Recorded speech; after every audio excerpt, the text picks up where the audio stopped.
Where's the... Hi there, I'm Larry Diamond, and I'm the author of AI Code Reviewer, which I've released as open source.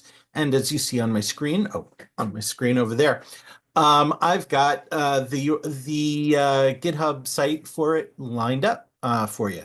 Anyway, some people might be asking, well, what's the difference between this and a sonar cube? Static rules exist for a whole lot of different problems. Where does this add value above and beyond that? And static code rules work great.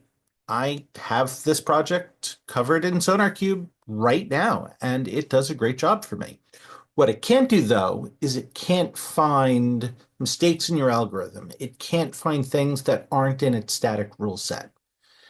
And here I've written some code for calculating the circumference of a circle, and I've intentionally gotten this wrong. I'm doing instead of using pi, I'm using 3.15. It's clearly wrong. Sorry if I've triggered your math anxiety from geometry in high school, but it's clearly wrong. It should be pi. Java has a pi constant that should be used. And when I run this code in SonarCube, this is not picked up.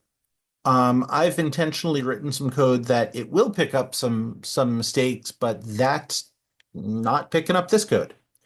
And so that's why, for problems like this, is why I wrote AI Code Reviewer. And it is run just like any other Java application. It is a Spring Boot application, and you run the jar file and pass in the file name that you want to review. And here is the output that I got when I ran this thing. And you'll see here, rather than using 3.15, it immediately caught that I was supposed to use math.py. And it fixes the code here. But what it also did here that I didn't do is it also did a check for a negative input. And it actually wrote that code for me. And it gives me documentation as to what it's changed and why. And that's the value of an LLM doing code reviews. That's something that a SonarCube can't do. SonarCube's a great tool. We should all be using it. That or some other static rule-based approach, because that'll get a whole lot of different problems. But for algorithm problems, SonarCube's not going to get them. If you have any questions about this, feel free to reach out to me on LinkedIn. Have a nice day. Bye-bye.